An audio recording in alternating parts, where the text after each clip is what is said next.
Hi everyone, good day. Welcome to our 21st century literature from the Philippines and the world.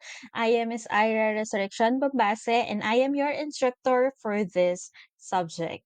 And for today's class, we will be having the lesson 3, which is about the texts and authors from the regions. And for our objectives or goals, the first is to recognize the text and authors from the regions, and the second is to value the importance of knowing our local authors and their works. Okay, so we will focus on the Philippines, our local authors. So you will be meeting different famous writers from different times, and basically, these are the ones who are widely known, okay? Pinakang kilala, okay? Thus representing the regions as of today. Now, we have here the literary canon, and when we talk about literary canon, we pertain to a group of literary works that are considered the most important of a particular time, period, or place. Okay, sila yung pinakasikat, pinakakilala in their regions because of their literary piece or literary pieces. Okay? Now, let's begin with Luzon, or yung dati niyang pangalan na Loconia, which is known as the largest island in the Philippines. Starting with the first region of Luzon, which is Region 1, Ilocos Region. Okay? So, here is Pedro Bocanig. He is very famous sa mga Ilocano.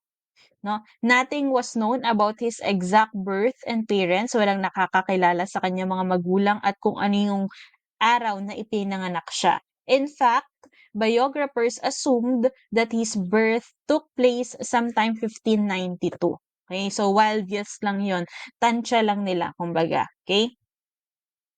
It was during 1592 when an old woman found this man inside a tampipi or a wooden basket box, no, floating in a anode along the banks of Banawang River between Bantay and Vegan, and turned him to Augustinian parish priest of Bantay who baptized him as Pedro Bucanig. He is the first known Ilocano poet and the father of Ilocano poetry and literature. So imagine, no, iniwan siya nung kanyang magulang sa isang wooden basket.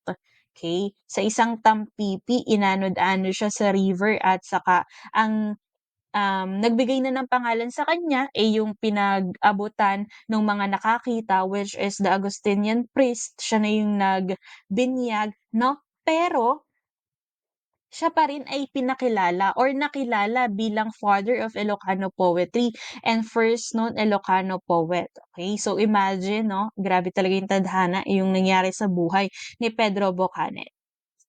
So simply because he was able to learn Latin or Spanish language and not native vernacular.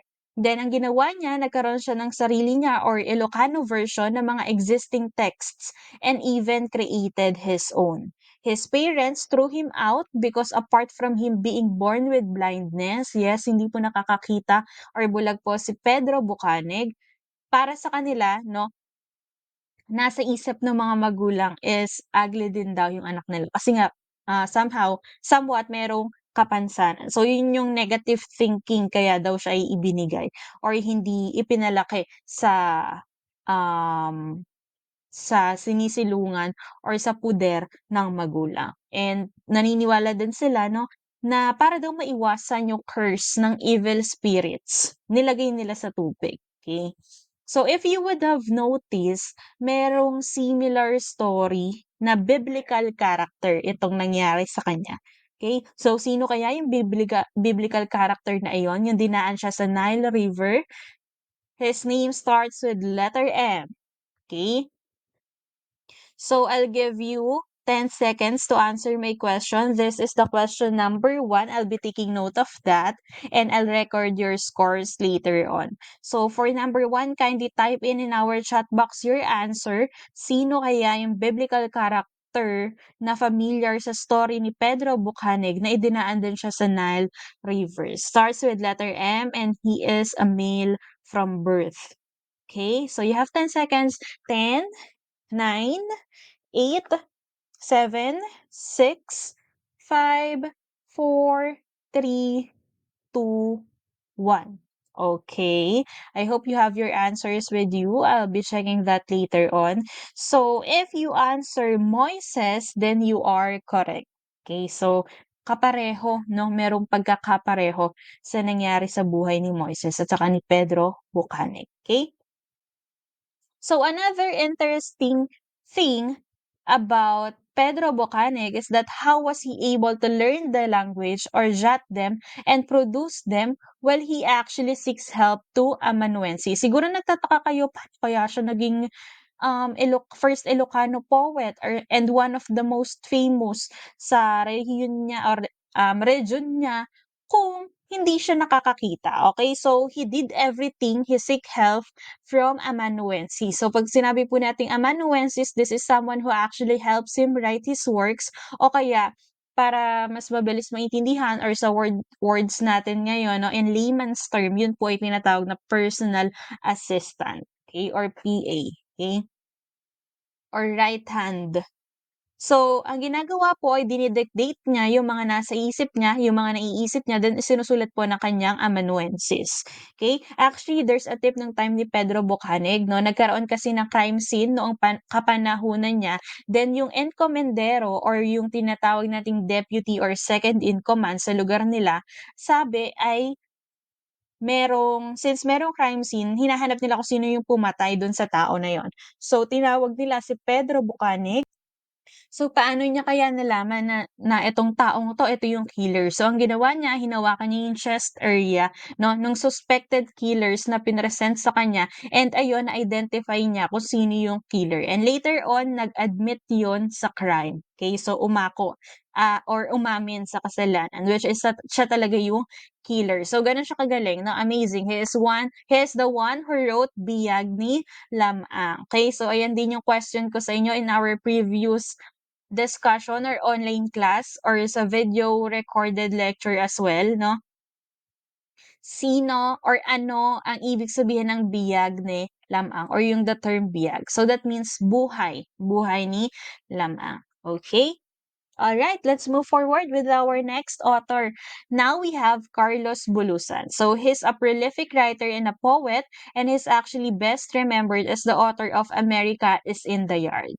Or is in the heart, sorry.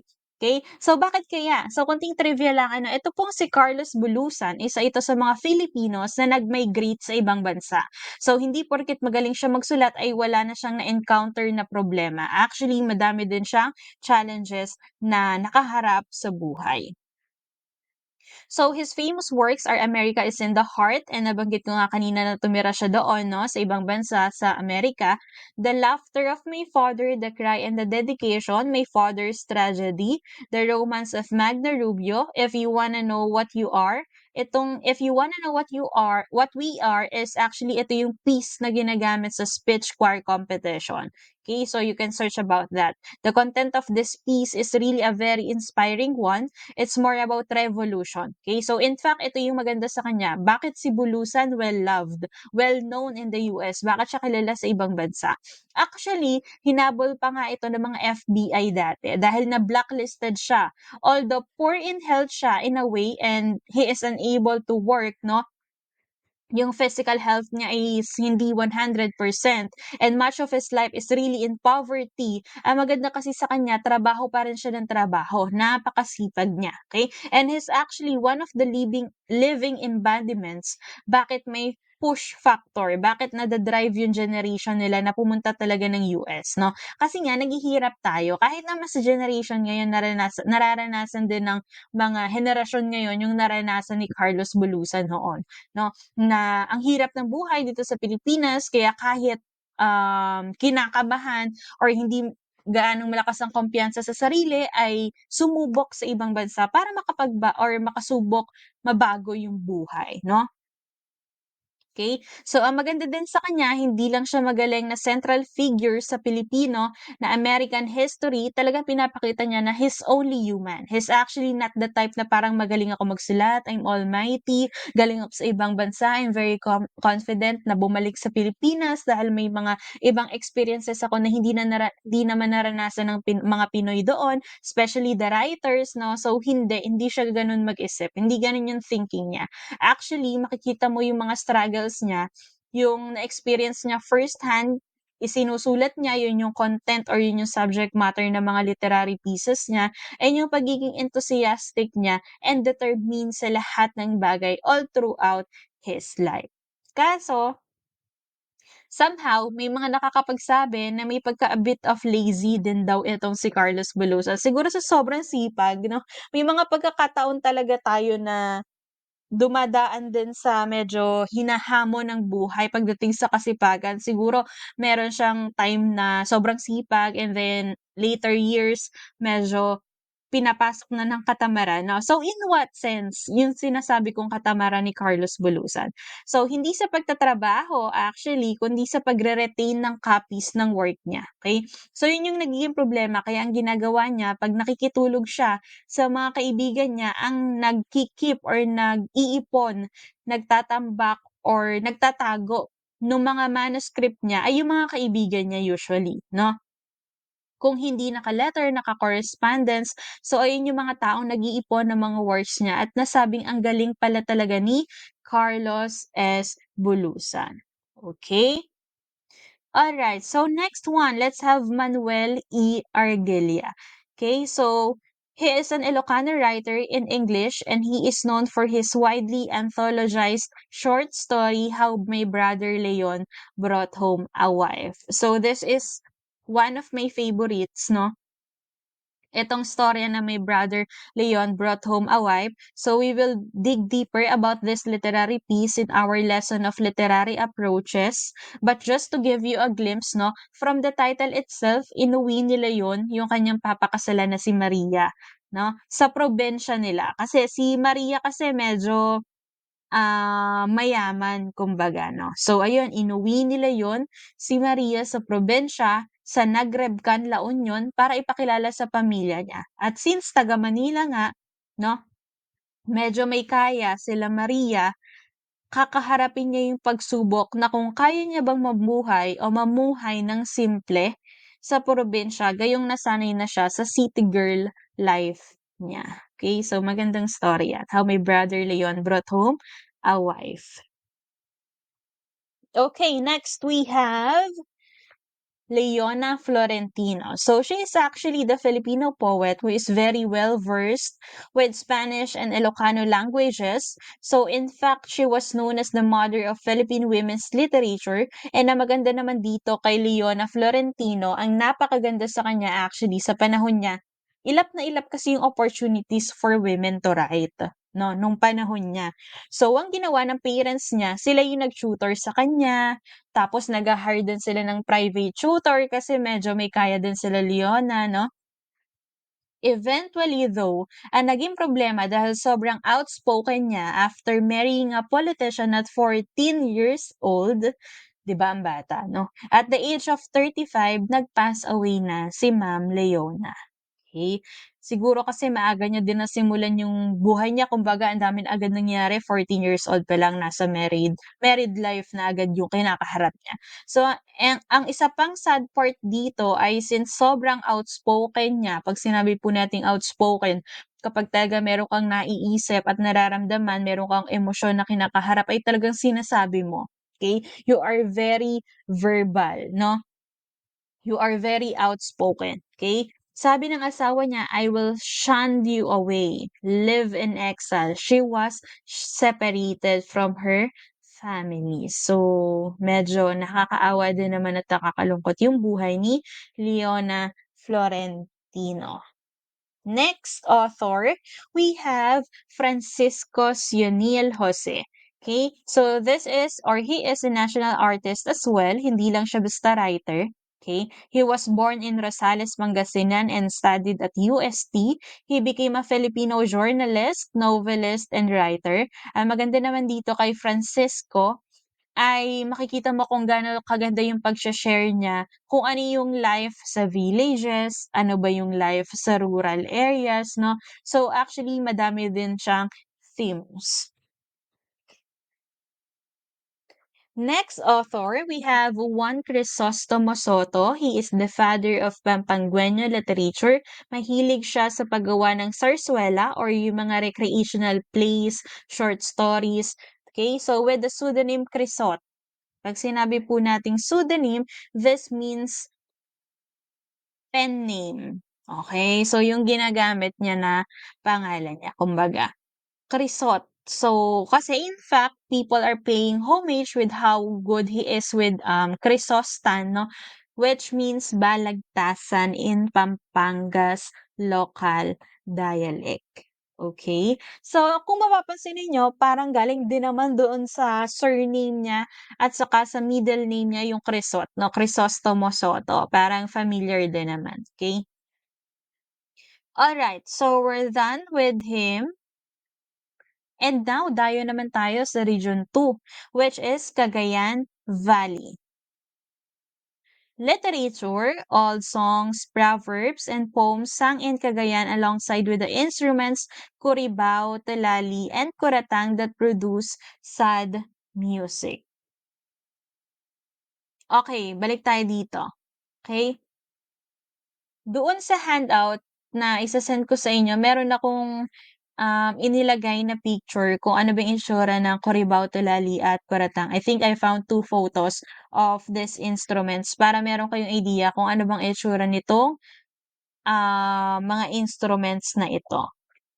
Okay, so nung unang panahon 'no, kapag na-heartbroken ang mga Pinoy noong unang panahon, ang ginagawa nila kahit konting heartbroken, eto yung nagse-serve na motivation nila na kahit emote-emote sila or medyo malungkot 'no, they actually able to produce good outputs of literature or out of those sad emotions. Instead of iyak-iyak sila ng todo 'no, while medyo pa-sad girl or pa-sad boy sila, may nagpe-play ng music, okay. So, they are making use of their time well at mas nailalabas din nila yung sama ng loob nila through music. So, ganyan po ang karanasan or gawain ng ating mga kapwa Pinoy noong medyo maaga-aga pang panahon, 'no?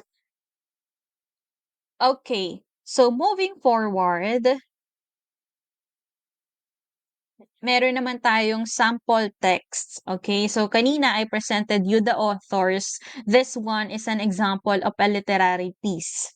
Okay, so let me read this with you. Again, this is from Region 2, no? Region 2 na tayo, Cagayan Valley.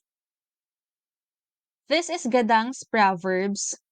Ino pakay anadawan na dumog, mapiya kepay at matangit kasito, agaw-abaw, e makatwa kasi udi, maso makatwa, katoya e matangit dadaramat, metapol nuyo at taon, bakan si ginata. Okay, so hindi po ako pro 'no, sa pagbasa but I tried. Siguro gano'n ang pagbasa noon 'no.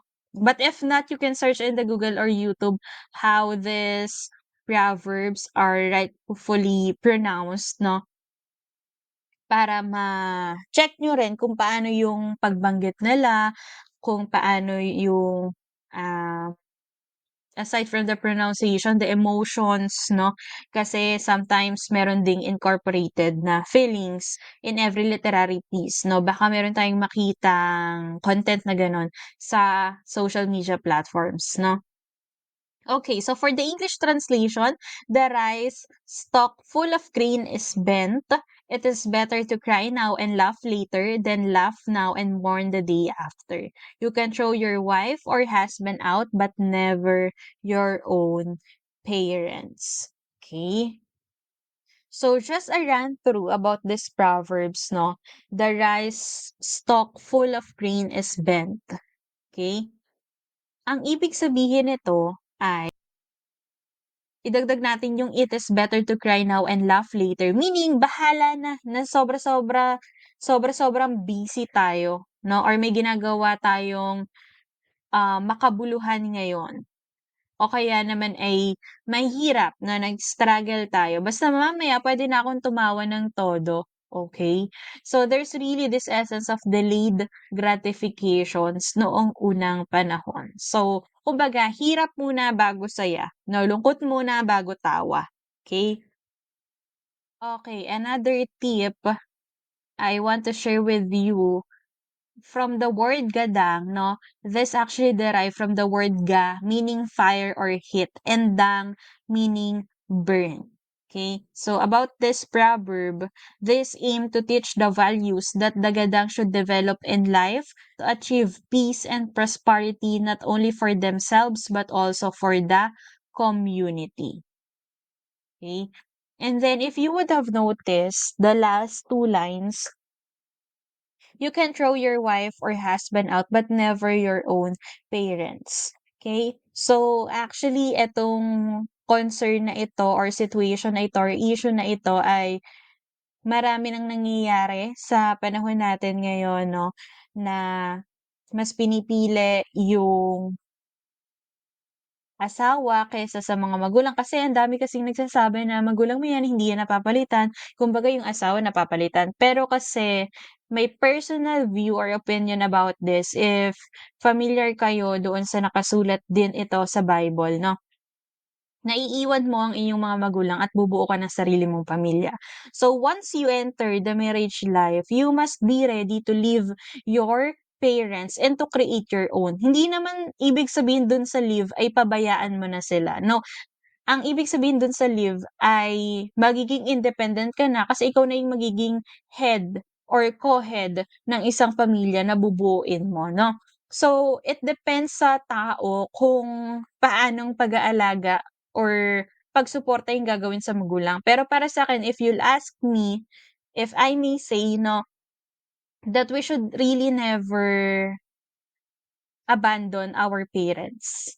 Kasi especially sa mga Pinoy, malaki yung respeto at pagmamahal natin sa mga magulang 'no, kung mapapansin ninyo kahit sobrang tatanda nga, kahit anong mangyari hindi natin dinadala sa home for the aged 'no, kumpara sa mga ibang bansa 'no. If you would have noticed, sa ibang bansa meron talaga silang mga gano'ng organizations or mga houses na kapag matatanda na iniiwan na doon kasi naka-focus na sa bagong pamilyang binubuo or sa pamilya na meron na sila. Pero dito sa Pilipinas hindi, kahit gaano ka katanda dito ka sa akin, aalagaan at aalagaan kita kahit anong mangyari. So for us, though there are issues na parehas na sides ay inire-raise na hindi dapat naka-focus ka lang sa asawa mo kasi yan na yung pamilya mong binubuo. Hindi dapat kung ano sabihin ng mga magulang mo yun pa rin kahit pamilyado ka na, 'no? So, dito sa Gadang's Proverbs ang sinasabi dito, never your own parents. Never mo dapat iwan or pabayaan, itakwil ang iyong mga magulang. Kasi based in this proverb, iisa lang yung magulang natin, 'no, at hindi napapalitan, okey? Alright, let's have another one. Ito naman ay riddles, 'no, Gadang's riddles. Ana tata bafay ibarak na ino anak na, for English translation, a woman scatters her children. Okay, so for my second question, I'll give you 10 seconds again to answer this one. Ano kayang sagot dito sa riddles or sa bugtong na ito? A woman scatters her children. I'll give you a clue. This starts with letter S in English and K in Tagalog. Again, starts with letter S in English and K in Tagalog. You have your 10 seconds. 10, 9, 8, 7, 6, 5, 4, 3, 2, 1. Okay, so sa mga hindi nakasagot, wala kayong scores. And for those who answered squash or kalabasa, you are correct. Okay? A woman scatters her children. Kalabasa or squash, 'di ba? Marami kasing buto ang kalabasa. So yun yung tinutukoy dito. Na nakakalat daw ang mga anak or ang mga buto. Okay? Next.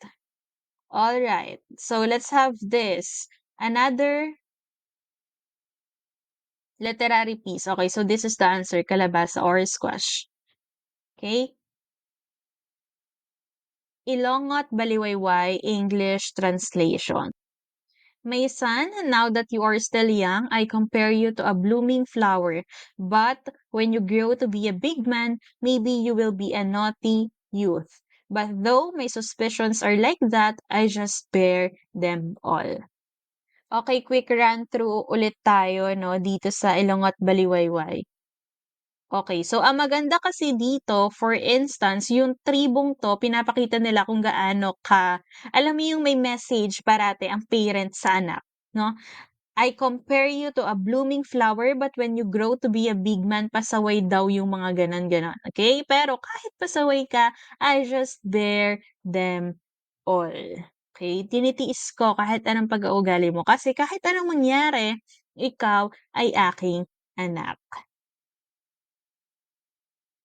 Okay. Because continuation nito, because if you will grow and have a long life, you shall take care of me when I grow old. I am then urging you to sleep so that I can go out to the field and work, to plant, so may we have something to reap to sustain our life so that you will grow easily. Okay? So, dito naman, if you grow, have a long life, if you take care of me when I grow old. So, yung feeling natin, nanenermon yung mga parent natin. But little do we know, noong unang panahon na sobra-sobrang vina-value nila yon, no? Kahit yung mga tantrums natin, no? And even until now, meron pa rin nagva-value. But sometimes it turns out kasi na something quite negative kasi nga feeling nila paulit-ulit na tayo ng sinasabi. But as you grow older, feeling na nare-realize or even make you realize na kung bakit ganoon yung parents natin in the past, 'no?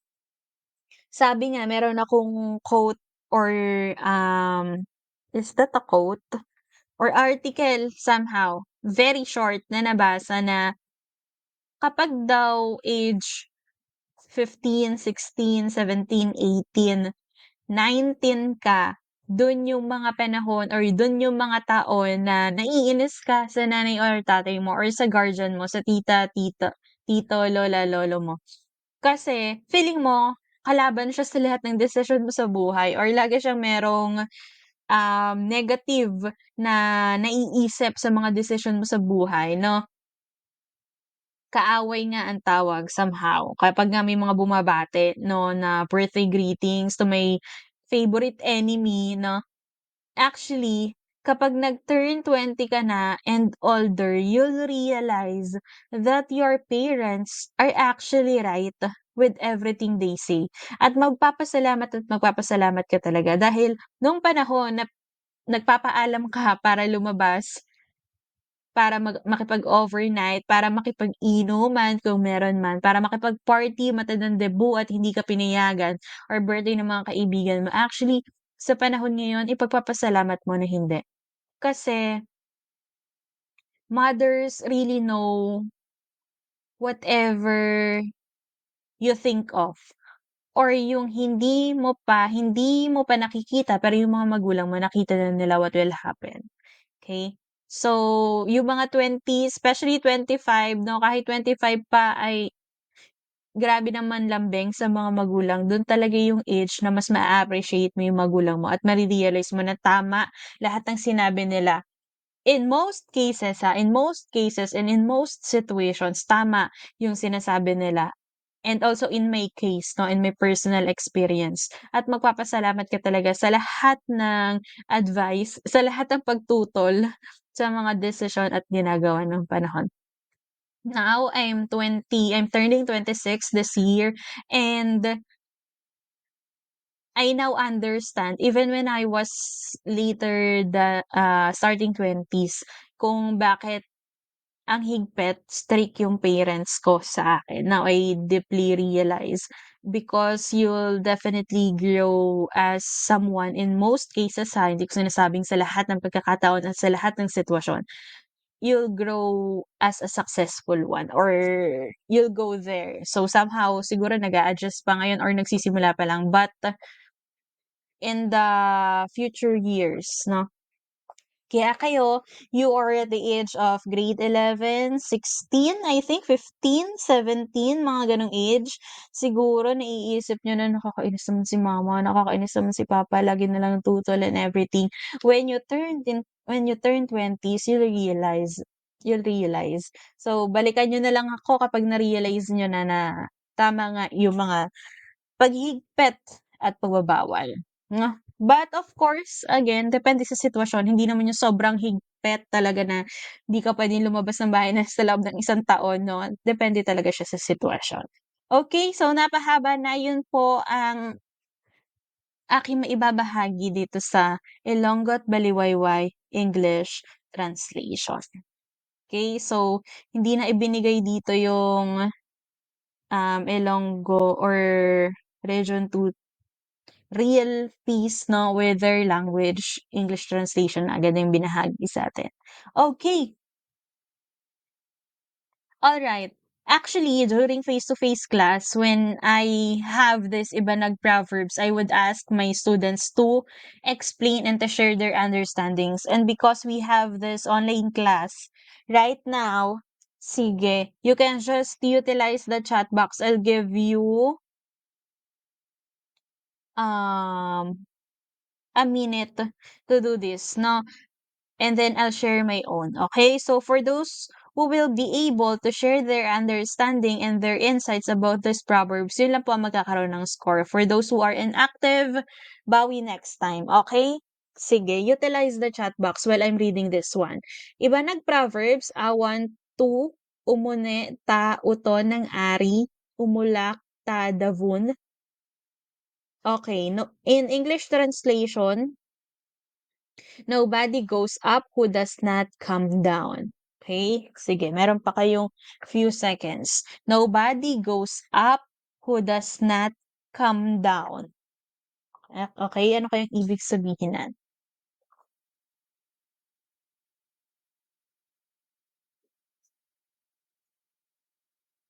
Nobody goes up who does not come down. Okay, kahit Tagalog po ang sagot ninyo, okay lang ha. Taglish, okay lang. English, okay lang. Okay? Alright, so that's 1 minute of your time. Now I'll share my own understanding about this one. I'll explain this further. Nobody goes up who does not come down. Okay, so in life, para lang siyang gulong, no? Gulong ng buhay, gulong ng palad. Minsan nasa taas, minsan nasa baba, no? So, for those who are at the top, sa mga taong feeling nila ay super saya ng buhay nila or very successful sila, na-achieve nila lahat, still be humble. Put your feet on the ground, 'no? Huwag kayong lumipad, okay? So, be humble still dahil gulong ang buhay. Posibleng ngayon kayo ay marangya or nakakaluwag. Baka dumating yung pagkakataon na bumagsak kayo sa buhay. So, 'wag po kayong magyayabang, 'no? Sa mga kayang makatulong, tumulong, kung hindi naman ipaliwanag ng maayos kung hindi, 'no? Baka kasi yung mga tinatanggihan or ini-snub-snub natin or hindi natin nirerespeto sa panahon ngayon ay sila yung makakatulong sa'tin sa pagdating ng panahon. Another explanation for this is that nobody goes up who does not come down. For example, I'll give you example para mas mabilis maintindihan. Walang nagsimula na nagtatrabaho na presidente agad ng kumpanya or may-ari agad ng kumpanya or CEO kaagad. Okay? Most especially for you guys, you have to realize or you have to read or to hear this from me na lahat ng hirap sa pagtatrabaho kasi magtatrabaho na kayo after college, 'di ba? There are some who will pursue work after graduating in senior high school and mabilis ang panahon, grade 12 na agad kayo next year, so gagraduate na kaagad kayo. Lahat po ng trabaho ay mahirap, okey? Hindi ka kaagad mataas ang posisyon, hindi ka kaagad mataas ang sahod. Siguro kung ikaw ay meron generational wealth, 'no, kung ikaw ay anak ni Manny Pacquiao, kung ikaw ay anak ni Henry C. na pagkamulat mo ng mata lahat nakaalay na sa'yo, lahat nakahanda na sa'yo kasi mayayaman ang iyong mga magulang. So, for us na sakto lang, okey, or wala pa nga minsan, magsisimula talaga lahat sa ilalim. 'no? Walang manager na manager kaagad 'no? Lahat 'yan dumaan, nagkaroon ng pagkakataon at tsansang maging server, maging security guard 'no? There are some na dumaan sa dining staff, kitchen staff, bago nila na-promote or bago sila na-promote as the manager. So, in most cases, gano'n ang sitwasyon. Okay, so ayan po yung, binibigay sa ating leksyon or paalala ng proverb na ito. Okay, next one, mamula kata mapiya agataba nuno ka. Okay, so I'm not sure if I have read or pronounced everything right because this is in different wika, 'no? So, search nyo na lang if you really want to listen to the right pronunciation, okay? Kasi minsan meron talaga sila mga tono 'no? Okay, so for this one, he who sows goodness reaps gratitude. He who sows goodness reaps gratitude. Again, I'll give you a minute, okay? Balikan ko kayo after 1 minute, okay?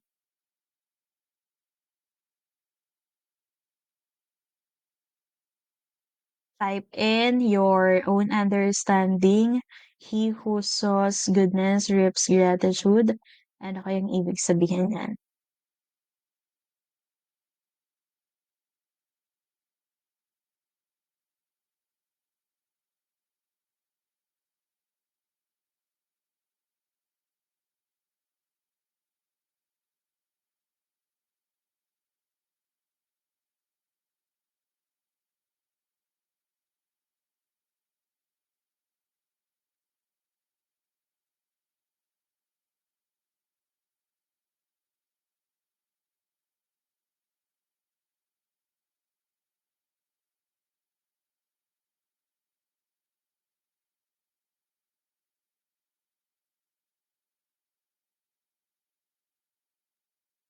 Okay, 10 seconds.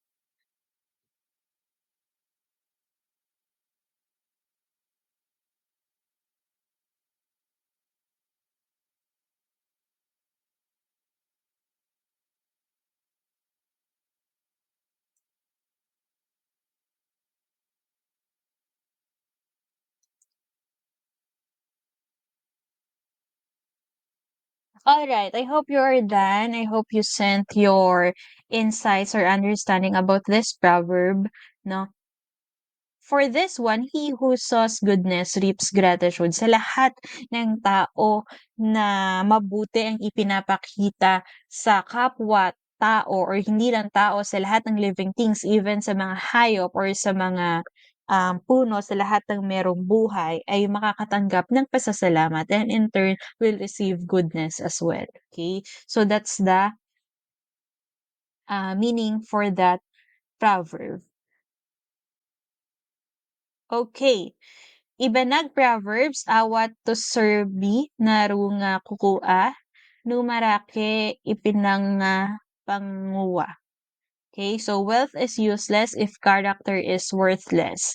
Ibig pong sabihin, walang halaga ang kayamanan kung ang iyong pag-uugali or personalidad ay walang kwenta or walang kahalagahan. Okay, so again, mas matimbang palagi ang pag-uugali or personalidad kaysa sa yaman. Okay, so mayaman ka nga, wala ka namang respeto, wala ka namang modo. Okay, so hindi ka pa rin rerespetuhin ng ibang tao kahit mayaman ka kung ganun ang iyong pag-uugali. Next, mas napia i mataday anta mevulun tumarake nga tolay. It is better to be alone than to be with a bad companion. Okay. So for you senior high school students, grade 11 students to be particular, you have to choose who you are with. Okay? You have to choose who you talk with, who you mingle with, no? Yung madalas mong nakakasama, yung mga kaibigan mo, you have the freedom to choose them. Okay? So, kung sa mga group activities, wala kang kapangyarihan, wala kang kalayaan pumili ng mga grupo kung ibinigay na ng teacher mo kung sino yung mga group members. But in real life, you have the freedom, you have the free will to choose kung sinong kakaibiganin mo. Okay? So, wag pong sa pamimili ng kaibigan, wag kung sumama sa tingin mong hindi makakabuti sa iyo.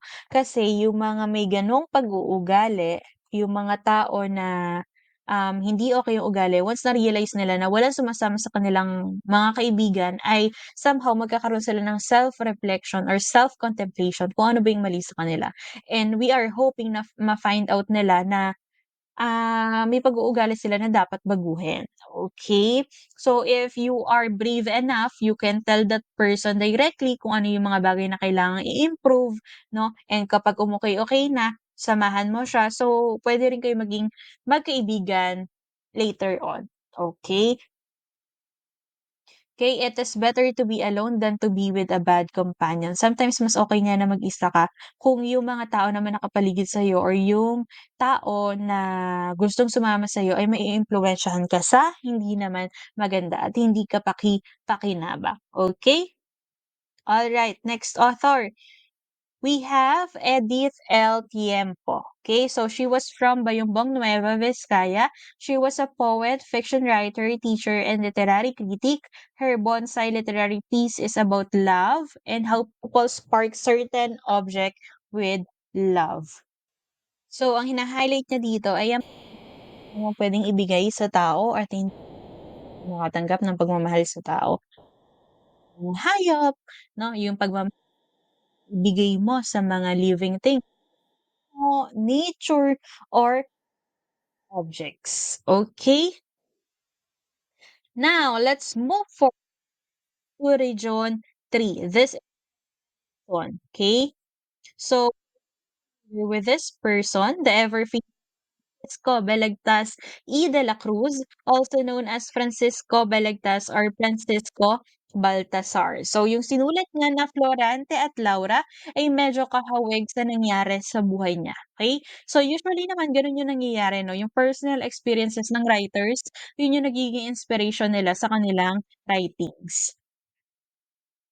Okay, next author we have Virgilio Sinadren Almario or Rio Alma.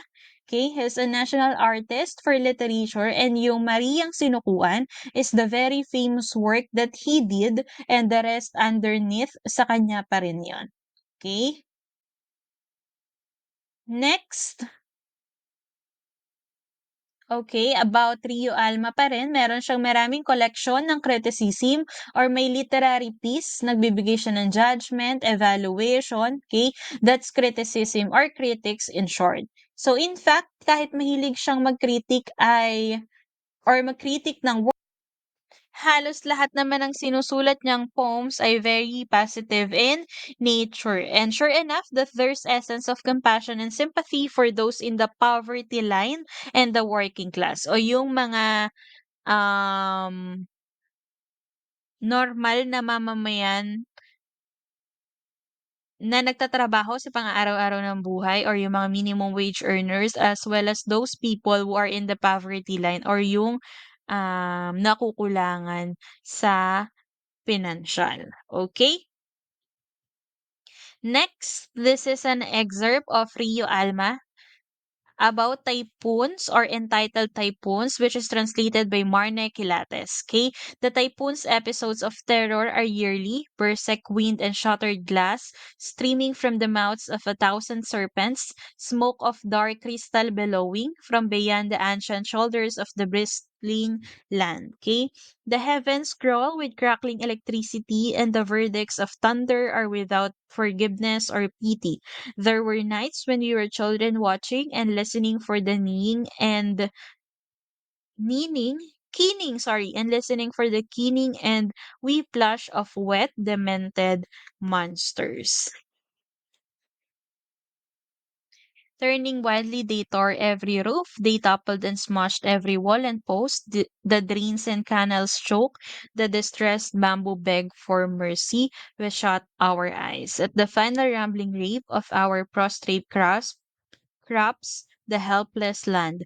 Tightly we shut our eyes, tightly ever tightly, only to wonder in the morning what power of sun expunged and expelled these armies of the night. Okay, jump naman tayo sa NCR or National Capital Region. We have Andres Bonifacio, our father of the Philippine Revolution. His works are Pag-ibig sa Tinubuang Lupa and Ang Dapat Mabatid ng Mga Tagalog. Then we have Emilio Jacinto. He is a Filipino revolutionist and he is a Kalayaan editor. And of course, Severino Reyes, which is well known for Lola Basyang, no? Magtataka kayo, Lola Basyang ang kanyang pen name, pero lalaki pala siya in real life. Okay? He created Sarsuela and he is the ama ng dulang Tagalog. Sorry, hindi pala yung literary piece. Kilala nga pala siya bilang Sarsuelang ama ng dulang Tagalog. Okay? So, yun po yun. Okay. All right. Now we have Nicomedes Joaquin E. Marquez. He was a playwright, novelist, and journalist speaker at cultural events during Marcos regime. He was an editor of Philippine Graphic Magazine, a publisher of Mirror Weekly, and a writer of the Philippine Inquirer and Issue. So, madami po siyang books, no? Isa siya sa mga well-decorated national artist natin. Next, Rolando Espino, he was from Gagalangin, Tondo, Manila, a Filipino writer, poet, essayist, critic, actor, and director. He established the Filipino language drama. Okay, so focus naman siya sa mga translations tulad nitong ang trahedya ni na Romeo at Julieta and also Macbeth. Okay, next we have Cirilo F. Bautista. He was born in Manila. He is a poet, fictionist, essayist, and educator. His legacy is that he founded the Philippine Literary Arts Council. So in fact, may international writing program din siyang sinalihan. He is a Doctor of Arts in Language. Okay?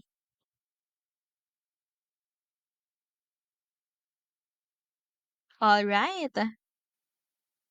All right. So I forgot to add the another word, another thing. Okay, you might not heard me. I said I forgot to add another word which is another literary concept, which is the word perspective. And definitely that's a noun which means a way of thinking about and understanding something at usually yung iniintindi or iniisip nating something na yan, it could be a certain work of a person, maybe some issues in the society, no? And life in general. And usually you use this word in sentences like this. He helped us see the problem from a new perspective or a new point of view, no? Which means another angle or another meaning about the situation.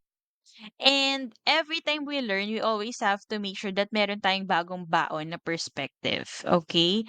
Welcome din natin yung bagong perspective na natututunan natin from other people. Okay? So when we say perspective, another thing, another viewpoint, no? Okay. So ayan yung word, another word of the day natin. Okay?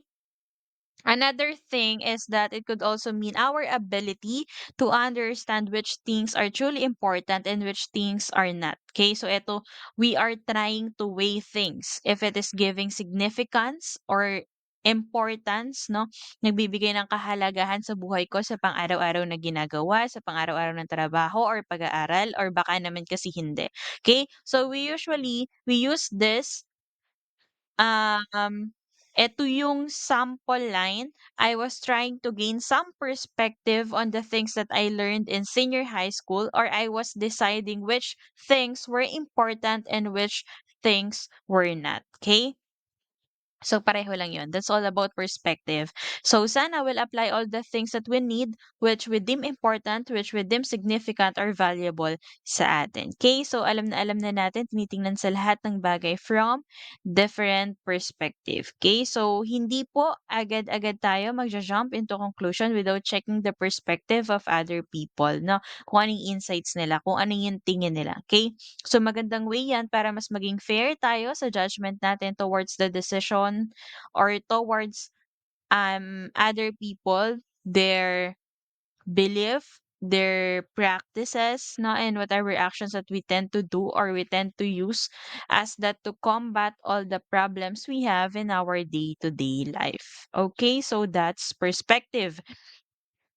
Now, we are here in Region 4A, which is Calabarzon. Okay, so we're very familiar with this. When we say Calabarzon, that means Cavite, Laguna, Batangas, Rizal. Quezon and Lucena City. These are all part of Region 4A. Okay, so yung CA po dyan, yung Ka sa Calabarzon, yun po ay Cavite, hindi po yung Calamba, okay? Cavite, Laguna, Batangas, Rizal, at Quezon. Okay, yan po ang Calabarzon. And aside from that, makikita din natin na merong church dito na may payong, no? May lamang nasa White Beach yan. And of course, our ever famous Taal Volcano. Those are just few prominent areas or tourist spots na mga areas na pinupuntahan kapag nasa Calabarzon tayo, okay? And tingnan din natin ano pa nga ba yung meron sa Calabarzon. Okay, so sino kaya ang pinaka-prominent dito? Malamang kilala natin dahil taga Region 4A Calabarzon tayo. Okay, so in fact, we discussed a little bit of him last week or in our previous discussion. No? Our national hero, Dr. Jose P. Rizal, is coming from this region, of course, and hindi natin makakalimutan yung mga major contributions niya, no? Limitangere and El filibusterismo. Okay? But before we proceed with Region 4A authors and texts, let's have this. Okay? Apart from our national hero, we still have other writers out there. At tingnan natin kung makikilala natin sila. Let's guess the character. Alright. So, in this part, I'm going to show you or I'm going to flash any symbol or object at isipin ninyo kung aling mga comic character or famous Filipino characters pwedeng sa comics o kaya sa TV, no, na nare-remind kayo dito sa mga symbol na to. Okay, I hope you're ready. You can utilize our chat box again for this one. Okay? All right, so here's the first one. Again, ready yourselves. Type in our comment section or chat box kung ano po ang sagot ninyo. For our clue, ito po ay babae at naka-closed fist yung kamay. And of course, kapag naka-closed fist, it's portraying to us strength, no, or kalakasan. Another clue for this, itong taong ito ay superhero.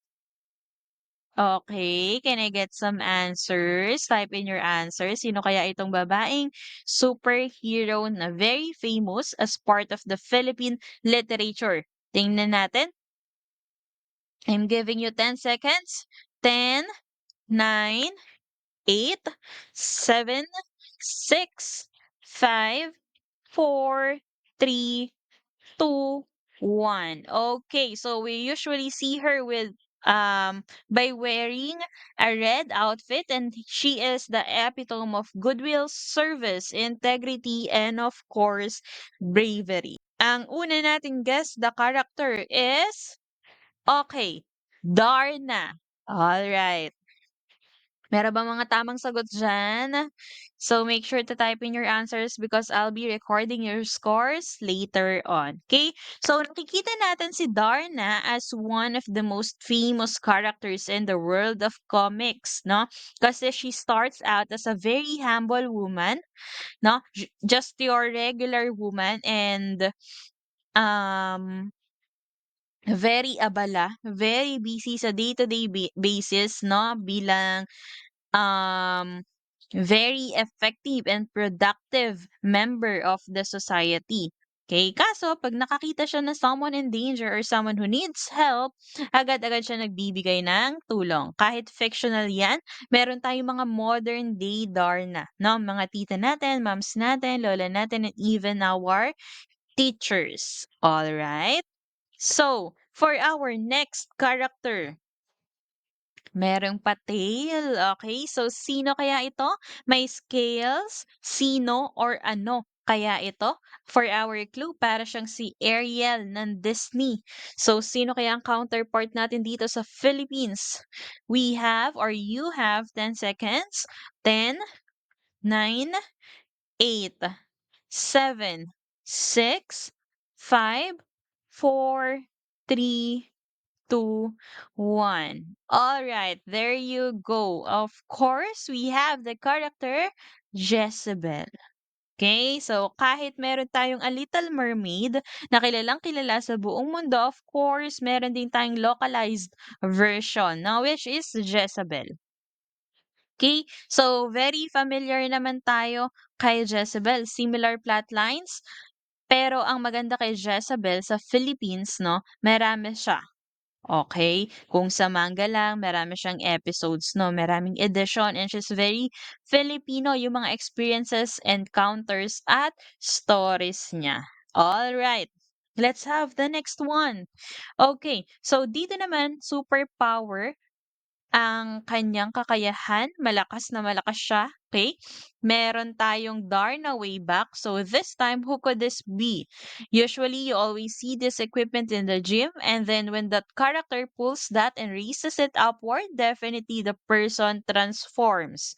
Okay, so sino kaya ito? Again, you have 10 seconds. 10, 9, 8, 7, 6, 5, 4, 3, 2, 1. Alright? So, ang ating another strong figure in the Philippine literature is Captain Barbell. Okay, so bakit ko kaya pinapakita itong mga characters na ito? It's very simple because in Region 4A, dito ipinanganak si Tanza Cavite, specifically ang isang Filipino graphic novelist. Okay? Na ang ganda-ganda ng mga ideas niya when it comes to local superheroes. And let me introduce him to you guys. He is Mars Ravelo. Okay. So what are his other works? I first his description muna, ipakilala ko muna sa inyo. He is a Filipino graphic novelist born in Tanza, Cavite. Okay? So Mars Ravelo's works are a handful. Meron siyang Lastic Man, Varga, Wanted Perfect Mother, Buhay Filipino. Okay, so there's a touch of reality when it comes to these superheroes and kahit hindi superhero, parang may superhuman powers. Okay, yung pagmamahal, pag-aaruga ng ating mga mothers, kapwa Pilipino. Okay, so meron kasing kilite, kumbaga, when we try to go over these different stories, inspiring us na kahit matatalo na tayo ng villain, okay, we're always going on and on and on. Kasi kaya kaya nating bumangon from any challenges. Kaya nating labanan lahat yan. Okay? So, very brilliant Mars Ravelo. And so, sobrang brilliant niya. Nakikita nga natin na most of his characters come to life and become, and what we see on this or on the big screens. Okay? So, that's Mars Ravelo. Kung matatandaan ninyo, Mars Ravelos, Last Tikman. Okay, yung mga pinapanood natin dati. Alright? Now, the next one we have Bienvenido Lumbera. He's a Filipino poet, a critic, and a dramatist. So, maganda to kasi hindi lahat ng poet, specialty nila yung pagsusulat ng drama. Okay? But this author, he's able to juggle both. So, ang ganda. Now, he was able to garner a lot of awards during his time. He was able to receive award for journalism, literature, and creative communication. He also was awarded the National Book Awards from the National Book Foundation and the Carlos Palanca Memorial Award. Okay? So, ganon. Kagaling. And his famous works, Lalabay, Servant Sadness, Magic Eulogy of Fraceso. So, don't worry na because in our next few session, hopefully, we can include one of his pieces. Okay? And tingnan natin paano natin i-critic ang brilliant pieces niya. Since critic siya, try nating i-learn din yung techniques niya sa pagkikritik ng works. Okay?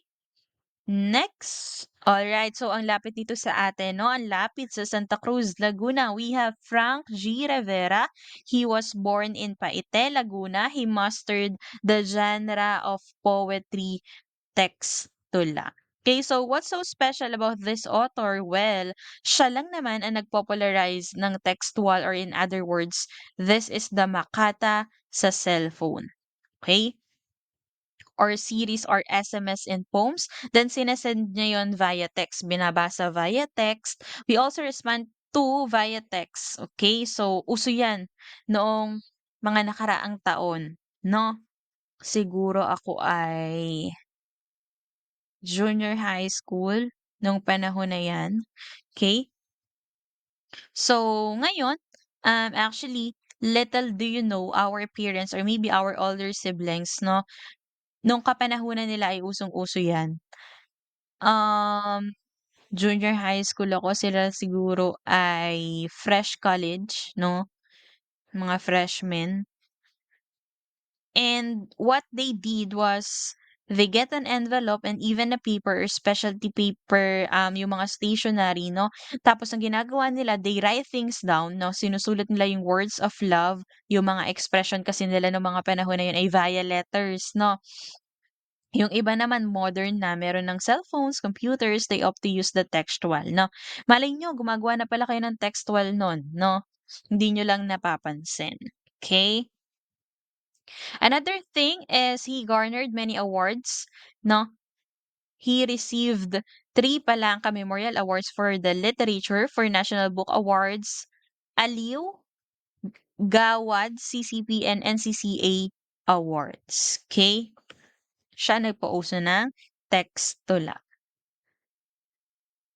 And, okay, so ito yung excerpt from Makata sa cellphone, no? I just like to add na he's also someone who is very involved in the institution or tertiary education or college, no? Siya yung naging founder ng Sining Kambayoka. It's a flourishing theater movement at Mindanao State University. So sa sobrang inspired niya sa arts, he even made this poem explaining his love for the arts and theater in particular. So eto yan. 4 na dekada na ang nakalipas ng pagtagpuin ng ating mga landas sa lumang kultura at limot na palabas na ating nilinang kaya't di kumupas. Sa Mindanao State University nga, doon sa Marawi sa tabi ng lawa, di lang edukasyon itong kumalinga, sa nilikhang sining tayo'y pinalaya. Sa pagsilang nitong sining Kambayoka, di lamang MSU itong nakilala, tradisyong Maranao sining at kultura, katutubong bayok ang ibinandila. Dayuhang maskara na nakakubabaw sa litong anyo ng drama sa Mindanao, ating hinubad at saka inilitaw ang tunay na mukhang sa dulay tatanglaw. Sining Kambayok ay hindi basta teatro, di lang pansining at pangkultura ito, natatanging layon isulong sa mundo, pagkadakila ng lahing Pilipino. Okay. So for this, even the simple founding of this theater movement, no, hindi lang siya basta-basta, hindi lang siya yung tipong theater movement, gawa tayong theater play. So hindi lang yon, okay? So the person is so inspired with the thing that he is organizing or with the place that he is organizing to the point na pati siya inalagay na din niya, naging inspirasyon na din niya sa pagsusulat. Okay? Now we have here the published and unpublished works of our dear Frank Rivera. Tuhog-Tuhog, year 2005. Jose Rizal, Iba't Ibang Pananaw, 2005. Halik sa Kampilan, 2005. Makata sa Cellphone, 2005. Tao, Isang Tagulaylay sa ika-21 siglo, 2004. Oyayi, ang Zarzuela, okay? That's year 2004, Darna, etc. 2003, Sining Kambayokas, Mga Kwentong Maranao, year 2003, Ambon Ulan Baha, Sarswelang Pinoy 2003, Gothic Telemovies 2002, Mulat Mga Isyong Panlipunan sa Mga Dulang Pantelebisyon 2002, Mga Dula sa Magkakaibang Medium 1982, and Ama at Iba pa, Sari-Saring Dula 1982 as well. All right, we are done with the Region 4A, Calabarzon. Now let's move forward with Region 4B, Mima Ropa. All right, so we have here NVM Gonzalez or Nestor Vicente Madali Gonzalez. He is actually one of the most famous national artists for literature in the country. Halos lahat ng pieces po niya ay inaaral natin hindi lang sa senior high school but much more in college. Bakit kaya? Because the way he composes words, the way he produced fiction novels, short stories, essays, poems even, it's very articulate. Okay? It's giving us this warmth, no? No matter what setup, marural, ma-urban, the Filipino spirit is there. The bayanihan is there. The strength of a Filipino is there. The resilience of Filipino is there. Okay? He is none other than NVM, a Filipino fiction novelist, short story writer, essayist, poet, and teacher who articulated the Filipino spirit in rural, urban landscapes.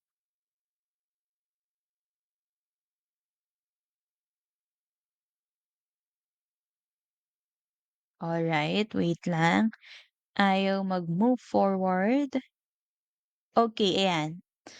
He was acknowledged, just like the rest of the authors, in different contests, one of which is the first Commonwealth that there are contests in 1940, Republic Cultural Heritage Awards in 1960, and Gawad CCP para sa sining in 1990. So now, dako naman tayo sa Region 5, which is the Bicol region, kung saan usong-uso ang maanghang na pagkain. Of course, beautiful active volcanoes and the great white sharks, okay? Or the white sharks per se. Now we have Potencio Gregorio Sr. He is a very famous Bicolano composer, okay? And musician. And yung pinakamasasabi kong nakakakilig, nakakaengganyo, something that is close to my heart is his composition, Sarong Banggi or One Evening. It's very famous because it talks about how a person is just going through his or her melody or just enjoying the night. Okay? Tapos may bigla siyang nakita. So, tingnan natin kung ano kaya yung bigla niyang nakita. Sarong-banggi excerpt, sarong-banggi sa higdaan nakadangog ako hinuninin, sarong-gamgam, sa lubha ko katarungan, bako kundi simong boses iyo palan, dagos ako bangon si sa kuyang mata binuklat, kadtong kadigloman ako, nangalagkalag, si sakong pangheling, pasiring sa itaas, na heling ko simong laog maliwanag. So, I'll give you a quick translation. Alright, so ito pala, itinype ko na pala ang English translation. One evening, in bed I lay, I heard a plaintive song of a bird that spurns the light of day. At first, I thought it was a dream, but soon I knew it was no dream, for it was you. And still half asleep from my warm, cozy bed, did I rise and try the darkness, deep to pierce with my straining eyes. Then I look around. I chanced my eyes to raise and saw in glorious radiance your lovely face. Oh, wow, no? Very rich set of words na ginamit dito. So imagine, ang isang lalaki just spending his night listening to the bird and then contemplating how the day has been. And then suddenly, half awake ka, no? You're not sure if what you're seeing is a dream or not. Di ka sigurado kung panaginip ba yun or makatotohanan kasi parang wala ka pa sa diwa. No? And if you are a fan of K-drama, it's very similar to that scene of Reply 1988. I don't know if you watched that already. Andyan, nakikita natin yung part na si Take, yung master, no? Akala niya nagdi-dream siya. Nakatabi niya yung female lead, pero ando na pala sa tabi niya natutulog. Okay? So the feeling if it would be so nice to wake up every day and see the person that you like. And since mga bata pa kayo, no, pag nagpupunta kayo sa school or sa mall, tapos makikita niyo yung crush niyo, no, that would be good also. Okay? All right, next one. We are here nasa Visayas. Okay, so Region 6, sorry, Region 6, Western Visayas is also famous for a fishing different areas such as Aklan, Antique, Capiz, Guimaras, Iloilo, and Negros Occidental, no? At yung pinaka-common dito is yung love song na Balak. Okay, kung narinig nyo na yon. Ito po ay kanta patungkol sa praise, okay, sung by a man and woman. And aside from that, riddles are also here, proverbs as well, no? And Graciano Lopez Haina, the very famous person behind La Solidaridad, is also part of this Region 6, Western Visayas. But apart from him, no, meron din tayong isa, this time naman female power. We have Alice Tan Gonzalez. She is a Filipino Chinese speaking Hiligaynon at home, and she wrote her first story in Hiligaynon, and she discovered a deep connection with the language in the process, no? And kung maiisip nyo, how come? Papaano? So, ito pong babae na ito, itong woman na ito, is one of the most admired Ilonggo writers out there. Okay, so she even launched a certain book in a simple program. So yung launching niya is very supportive sa art gallery type. Nagbubook ng signing, book launch. Nung panahon niya, isa siya sa mga nag-hold na mga ganong klaseng events. Okay po. So she is very efficient. Ang maganda din dito, she somehow makes sure, no, that the deep connection to the language is sustained. She made sure that she enrolled in different classes, PhD in English studies even, to make sure na ang ganda-ganda ng mga drama, fiction, and poems na na-produce niya. Imagine, half Chinese siya, pero yung ginagamit niya sa mga pieces niya ay Hiligaynon. Okay? And then, ang pinakamaganda pong character ni Alice, apart from, of course, making sure that she's so good or well-versed with the language, and she produced pieces that made her land the Carlos Palanca Hall of Fame for Literature. So, yung pong stronghold niya sa language, no, gusto niya talagang matuto, makikita mo talaga because nagkaroon pa siya ng award dahil doon, no? And she believes that there's always room for learning, and of course, yung very famous niya na istoryahan Takauli, kasing-kasing press or a collection of stories for older children. So yung istoryahan Takauli, that means story, um tell something to you again. Kumbaga ay ulitin, no, yung pagkukuwento ng storya, no? Kasing-kasing kasi is heart. Okay, so that's very good. That's something close to her. So as she produced different anthologies or stories, she's going to retell it to you, inuulit. Okay, so that's Istoryahan Taka Uli Kasing-Kasing. All right. So now let's have the Region 7 Central Visayas. So ano pong meron dito sa Central Visayas? Definitely madami pong scuba diving spots, no? A lot of things, a lot of tourist spots. The rich cultured animals as well, the tertiaries na sobrang liit. Mas maliit pa siya sa palm pag ilalagay. Palm. Okay. And of course, our churches, Christianity, as an example. Okay. So what's so special about this place? They were able to produce such well-versed writer or author. We have the first Cebuano realist writer kasi yung mga themes niya real na real, no? We have Marcel M. Navarra. He is the father of modern Cebuana literature and also labeled as the Hemingway of the Binisaya. Okay? So, matatanong niyo siguro bakit po Hemingway? Kasi sa Hemingway, yung manner niya ng pagsusulat, it's really masculine. Okay? Super masculine because you're so manly with your writing, we tend to have this adventurous side na lumulutang ka as a piece. Kasi pag may intense masculinity sa time nila, noong panahon nila, no, may hilig talaga sila sa adventure. Okay? So, dahil mahilig silang ipakita na there's a world out there, and since I'm a man, I get to travel and explore those places and I get to write about them. So, ayun po si Marcel M. Navarra, such an explorer of different themes.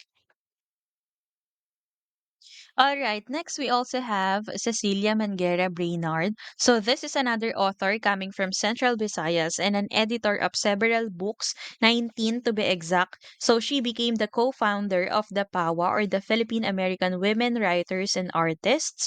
She may be traveling in different places pero yung foundation niya at home, it's very good, no?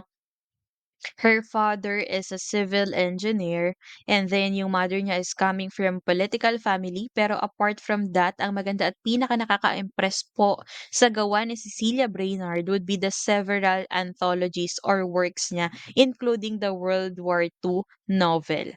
Okay? So, pinaka-famous po niya ay Rainbow Goddess Web, Magdalena Woman with Horns, and Other Stories. So, kung makikita natin sa title, we can definitely say na lahat ng experiences ng mga kababaihan mostly noong kapanahunan niya. Okay? So now let's hop on to Region 8, Eastern Visayas. So we have Carlos A. Angeles. He was born on May 25, 1912 in Tacloban City, Leyte. He was a Carlos Palanca Memorial Awardee for Literature, specifically poetry. So sobrang galing po niyang magsulat ng mga tula. Okay? And ang maganda po dito kay Carlos Angeles is giving us this value na kapag nag-start ka na mag-aral, kahit may war na dumating, no, kahit mag-stop ka konti sa pag-aaral, there's always a room for learning. Okay? So there's always a room for learning. In fact, ang nakakatuwa po kay Carlos Angeles, siya yung tipo nung nag-World War, nag-stop siya pag-aaral kasi, no? Totoong buhay niya po to ha. Siya yung tipo na you can see him as one of our friends or family members or relatives na kahit nag-aral ako na ganitong specialization, I get to explore different establishments as well. So, ganun siya ka-explorer because not everyone is that confident or comfortable to transfer to the different establishments, no? So marami po siyang knowledge or gustong gustong aralin at gustong i-pursue. Halimbawa, medical field, tapos engineering, tapos business, no? So ganun po siyang klase ng tao. Gusto niyang ma-try yung iba't ibang bagay, no? He was a risk taker, and many believe he was doing that because he's giving himself a chance to free himself from any burden na parang di ko nagawa to or parang magandang theme or why not write about something different. So, pala, di ba kasi yung ibang writers nakafocus lang sa isang topic or sa isang theme. Halimbawa, tungkol lang sa pag-aaklas, tungkol lang sa mga kababaihan. Pero siya, he utilized his time and opportunity to make sure that yung mga writings niya ay tungkol sa iba't ibang bagay at iba't ibang pagkakataon. Okay? So now let's move forward with Mindanao, Region 9, Zamboanga Peninsula. Okay, so now we have Emigdio Mig Alvarez Enriquez. So he's from Zamboanga City, a novelist and a story writer, and his short stories won Palanca Awards. Ang pinakasikat sa work niya ay yung White Horse of Ali kasi the White Horse of Ali is giving us this setting na iba yung nagiging effect if we feel alienated from a society that we live in. Okay? Ano po yung ibig sabihin ng alienated? Feeling natin nagkakaroon ng discrimination sa atin, 'no? Dahil nakatira tayo sa isang lugar na hindi natin kapareho or similar ng kultura, ng language, ng relihiyon yung mga tao doon, 'no? And then, ang pinaka-common recently when we had this virus, no, may ibang Asian who's getting a lot of Asian hate, no, noong COVID-19 pandemic because a lot of people think that we are the ones bringing the virus in their country, no.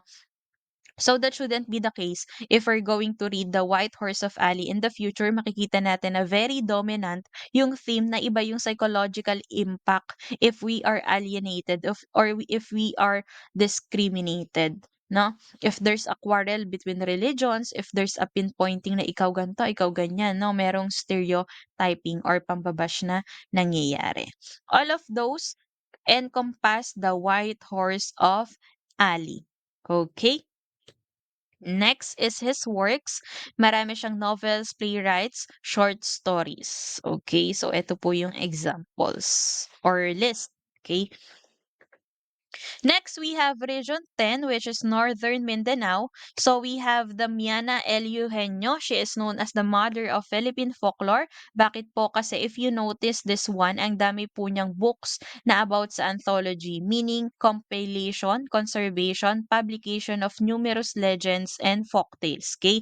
So lahat po yan makikita natin dito, and usually if you hit college, you're always asked or required but you will always be, or you are set to required by your instructors to look for different legends, folk tales, short stories, no? And usually we hit the library or e-library, we usually find an anthology very useful. Okay? So thank you, Madam Damiana Eugenio, for being a great contributor of the Philippine anthologies.